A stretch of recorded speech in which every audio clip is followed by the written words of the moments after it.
Today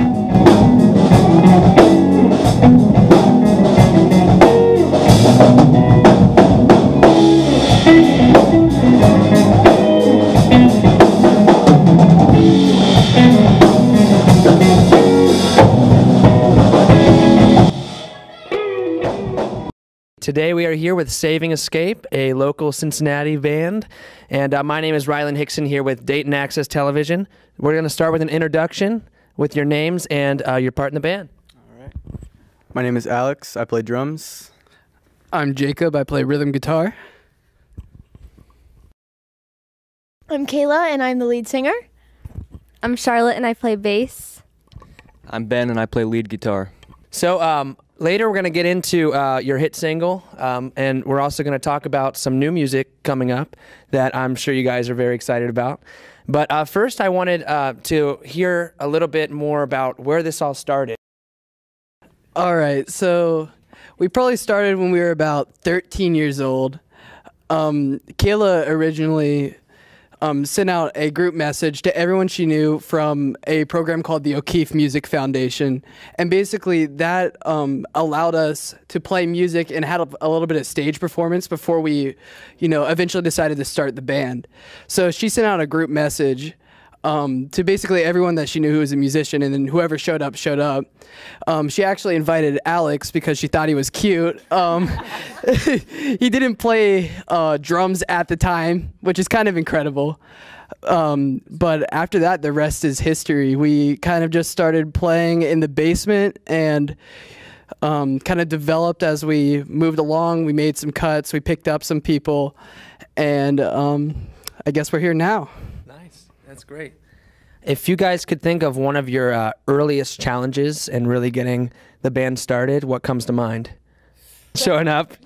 Yeah, where did you guys find the time, in middle school to high school to be able to rehearse? Was it just a Friday night thing, a Saturday night thing, or? Honestly, it's been every Sunday and Wednesday for the past, 4.5 years. But I don't know, I guess it's just we all somehow ended up to have free time on the same 2 days every week, so it's just kind of stuck. Sundays and Wednesdays. Sundays and Wednesdays. I like that. Who would you say is your biggest inspiration for your sound? You guys got a particular band in mind, or is it a string of bands? Yes, sir. So a lot of our biggest inspirations are a lot of the 70s based Zeppelin and Janis Joplin sort of stuff, but we're also really into the modern blues rock sort of things. So bands like Rival Sons and Greta Van Fleet and Tyler Bryant, we're all huge fans of them, and pretty much everything that they do is just something to look up to and work up to as a goal. Absolutely. Yeah. So you think you get your guys' style fashion-wise from a similar outlet? Yeah, I'll take it. I'll talk about fashion. So we get a lot of our fashion from the 70s, rock and roll style. Unfortunately, not a lot of those clothes are available, to go into a mall and pick up. So we've had to get some creative ways to get our outfits together.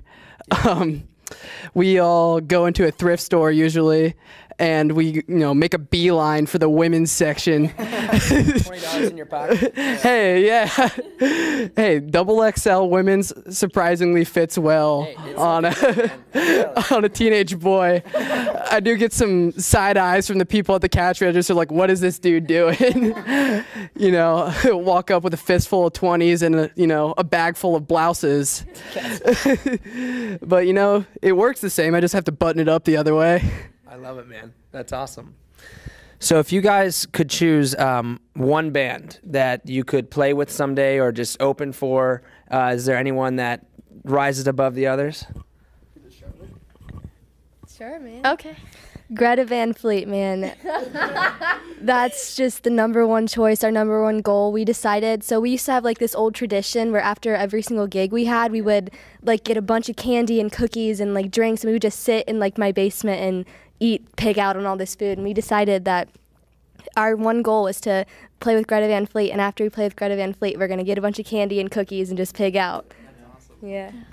Have you guys ever seen them live? Actually, yeah, we just saw them like 3 days ago. It was absolutely such an incredible show. We woke up at 4 in the morning down in Cincinnati, and we drove 4 hours just to be up in Cleveland at 9 in the morning, camped out all day. We got barricade almost front and center. And honestly, like, it's the best concert I think we've ever been to. I think we can all collectively agree on that. That's amazing. Yeah. So, seeing a concert like that maybe reminds you of some of the shows you guys have done. What is the most exciting chance you've had to perform, if you had to think of one? And what are some other performances that you've done as well? Ben? Yeah, let's hear from Ben. Ben, all right. Sure. I think I speak as a whole when I say our most impressive performance has been Bunbury Music Festival in Cincinnati. That was a blast. We had so many people watching us, and the energy was just crazy, and that was a really good time. Some of our other favorite shows are Bogart's. We like to play there a lot, and that's pretty much it. That's awesome. Yeah. So I've heard you guys also do some private events, some more lower scale, and there's something to be said about, I think, the intimate setting. I mean, at a place like Bunbury, which, by the way, congratulations. That's at you guys where you guys are at. That's huge. And but is there something to be said about a more intimate setting with a smaller crowd where you can really just connect? Yeah, so I think, like, as a comparison for, like, smaller settings, it's I wouldn't say, like, more intimate, but it gives us, like, a chance to be more open with our music, because, like, instead of, like, people coming specifically to watch our music, a lot of times it's like, oh, we're gonna go eat dinner, listen to some live music, so we have, some room for air there, and we can just kind of, experiment, and it's almost like practicing for the big shows. And then we have big shows like Bogart's or Bunbury, where it's more like we need to have everything down, and, like, we do get a chance to jam at those type of things, but it's totally different because it needs to be planned out. You have a certain amount of time, you have to appeal to the people because they're there to see you, and versus, like, like I said, like, getting dinner, watching some live music, like, they're coming to see you perform. And there's, like, that's on a whole new level how amazing that is in itself. Yeah.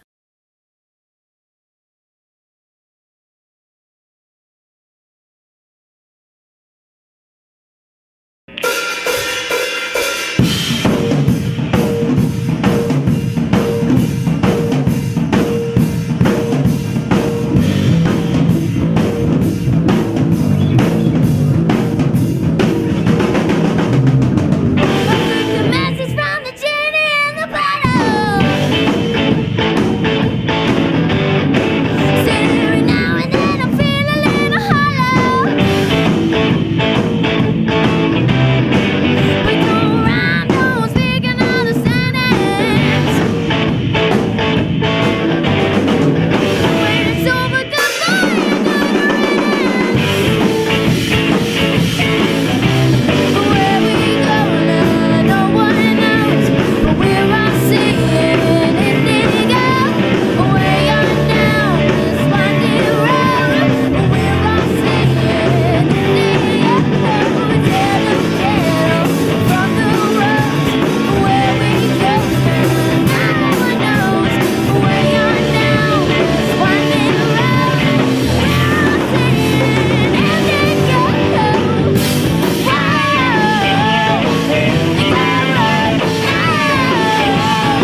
let's talk about your hit single, Indigo Road. Yeah, I got this. Okay, actually, this is a pretty cool story. So, Charlotte's mom sent me an article. Shocker. Her mom is always sending us articles and giving us all the insight. Anyways, so she sent me this article about this group of people called Indigo Children, and they're youthful, very like musically and artistically inclined people, very outgoing. They're old souls. They feel like they should have been born before their time. And you think you are an old soul? I think we all are. I definitely think we all are. So Indigo Road, like the indigo in the song, like that definitely symbolizes the indigo children, with which I think all 5 of us are. And I was like, after the song was written, I was thinking back on it because it was kind of written like not even with a specific meaning in mind. And it's really cool because we came to think of, oh my God, this song literally symbolizes everything about like our place right now. And like looking back on it, I think the song is a lot like our rise in the music industry, like our building up in the music industry. Like there's lyrics like, every now and then I feel a little hollow, means like, you know, sometimes you doubt yourself in the music industry, but then it's like, don't rhyme, don't speak another sentence, because when it's over, goodbye and good riddance. That means like, you know, like once you get out of those dark spurts, you just learn to respect and believe in yourself, and you'll make it big places. And then like where we go now, no one knows, but we're all seeing indigo. It's like where we're going with our music, we don't really have a set goal or a set thing, but we know that we're going to make it. And like, that's where it brings in the indigo, like indigo children, like we are meant to do this. And so I just like, I don't know, I think the song is like a pretty cool, and I just think it's really cool that like we discovered the meaning after we wrote the song. So it's kind of like we had this in our hearts before and we didn't even know. Like it was just something that like we were born with. So when was the first time you discovered the meaning of this song? Did it happen one at a time? Did it happen together? Or was there one at one point after a show and you were like, we all get it? Or Well, we had been playing Indigo Road for a little bit, and I don't know, like I think that like I just like was sitting down, like listening to the lyrics, and like we were all in our feels, like we were probably driving in Charlotte's car in the middle of the night, and I'm just like, man, like this has so much of a deeper meaning, dude. And like, and that's just kind of how it happened. And I remember I was like, oh my God, like we have to FaceTime Alex, like we have to tell Alex, we have to tell the boys. And I was so excited to go to band practice, like our next band practice, which was probably like 2 days away, Sunday, Wednesday, you know, Sunday and Wednesday. And I remember getting down there, sitting on the couch in the band room and just going, oh my God, guys, you have to listen to this. And like, yeah. That's super cool. Yeah, man. Dad. Please. And I think that, like, as far as fulfilling what we're talking about in that song, you know, becoming our own and realizing this, you know, indigo road that we're on, I think recently we've all kind of slowly together kind of become confident in what we're going to do and how we're going to do it. I think releasing Indigo Road was a really big confidence booster for us, especially that it you know, kind of blew up when we weren't, like, we didn't really have that big of a fan base. Like, we didn't have enough of a fan base at the time to warrant 60,000 listens, but people, you know, 60,000 people came and listened to our music. And I think that was a really big step for us in realizing that, hey, we can actually, you know, we could actually do this. That's super cool. So you get all this feeling and these great stories from one song. You guys have more music coming? Yeah, so we just got the mastered versions of our songs today. So as of today, our EP is done. All the songs on the EP are finished. We got to listen to them on the way here, and they're absolutely insane. But yeah, we're releasing a 5-song EP probably in the next couple months. We don't have a release date yet, sorry. But I don't know, like, I think, like, everyone is going to absolutely enjoy this. Like, I feel like it's an EP that's going to apply to everyone because each song, like, they're related and they're all our sound, but they apply to so many different genres. And I think that that's super important. Like, so the 5 songs, like, we have one of them, which is like a lot harder rock song. And then we have one that's like very bluesy and soulful. And then we have some like very, very 70s, like Led Zeppelin-esque song. And yeah, like, we just are trying to apply to like everyone, you know? I think that that is a really good goal for an artist to have, is to be able to make music that absolutely anyone can listen to, because then we're going to be able to link so many people and like draw everyone together, which I think is a really good goal, especially for a musician. That is so awesome. I'm super excited for it. Can you guys give us song title names at least? Or the EP name. Or the EP name. Yeah, please. I'll give you one song name, and I'll give you the EP name. So the EP is called Old Soul. Song name, Indigo Road. No, I'm just kidding. I'm just kidding. So, which song should we? It's up to you. So we have a song, and it's actually based around a section of the Bible, which we totally like. I think this is super cool, and it's called Revelation. Super cool song. And I actually, when I wrote the lyrics, I didn't really think about it as like the way like how it's one of the books in the Bible, or that it's in the Bible. And after I wrote it, Jake was like, "Dude, this is about the end of the world in the Bible." And we were like going through like the lyrics, and we were just like, "Bro, like what?" That is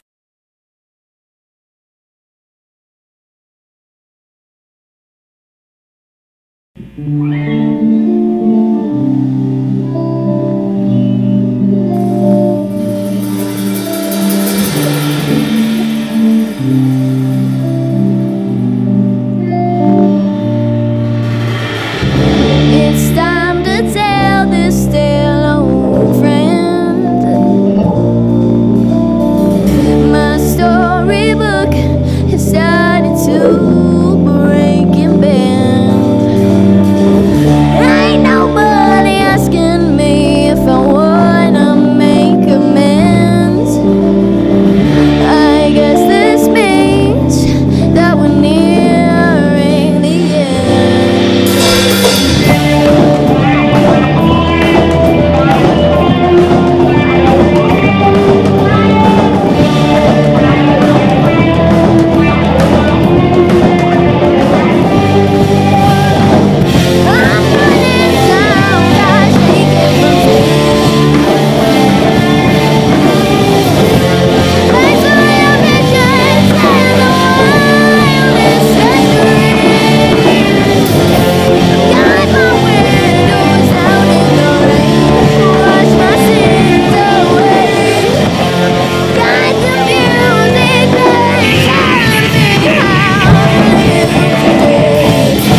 All right, guys. So the next thing I was kind of curious about is the equipment you guys use to make your sound. Anybody want to chime in on it? One thing that keeps me like heavily interested in music every day is definitely gear. Right now for this show today, I'm playing an SJC drum kit, but I usually play an old like 1980s Slingerland kit. So yeah, that's my little setup. Right now, my favorite guitar has to be my Jazzmaster. So it's like a Squier J. Mascis Jazzmaster, and I put Antiquity 2 pickups in it, and they just sound amazing. And then a big part of my sound is the pedal boards that the pedals that I'm using on my pedal board. Yeah. And right now, I have this pedal called it's an Earthquaker. It's called the Hoof. And it is the meatiest fuzz I have ever used in my entire life. That thing is nasty. It's really awesome. Okay, so I know that I don't have like a lot of equipment compared to the other guys, but I do use Earthworks audio mics, and I think that they're the best mics in the world. I'm actually using the Earthworks SR40V right now. Great live mics, great studio mics. Love them. They flew me out to California once. So yeah, Charlotte. Yeah. So I play a Lakeland Skyline series. She's my Etta, she's my baby, and I was actually given her for free. I went to Guitar Center about, I don't know, almost 2 years ago, year and a half ago, and there was a guy standing in line, and we just started talking about basses, and I was like, I love your bass, and he's like, yeah, do you want it? And I was like, yeah, I want it, and he literally handed me the bass and walked out. And I don't know his name, I don't know who he is, but he just gave me a $1,200 bass. He is an angel. And yeah, thank you. Whoever you are, if you ever see this, like, that is my heart and soul right there. I rotate through a lot of guitars, but my favorite one is probably my Fender Telecaster, and then I have my Fender Blues Deluxe tube amp, and just provides a nice warm sound for my lead solos, and I love that stuff. All right, guys. So I wanted to learn a little bit more about where you guys do your tracking, and if anybody helps you or it takes a big part in it. Yeah. So your dad, our good friend Mark Hickson, he knows this guy up in Columbus. His name is Joe Veers, and he has a recording studio called Sonic Lounge, and that's where we recorded the EP. And then once we got done recording there, he mixed our songs, and then we sent the tracks to super awesome dude named Brian Lucy, who was, we are thankful enough to have mastered our songs. And then, as well as that, some of the help that we've gotten is on 2 of the songs on the EP. We have Mike Finnegan, who is an organ player, and he actually played with Jimi Hendrix, so it's a pretty big deal that we got him to be in some of the songs. Really so yeah. Super exciting. I joined the band in February, despite them being a band for 4 years. I just joined, and they had all their songs already recorded, and so they wanted some lead parts over top of a lot of the songs. So we went up to the studio one day, and I recorded on 4 or 5 tracks. So, thank you.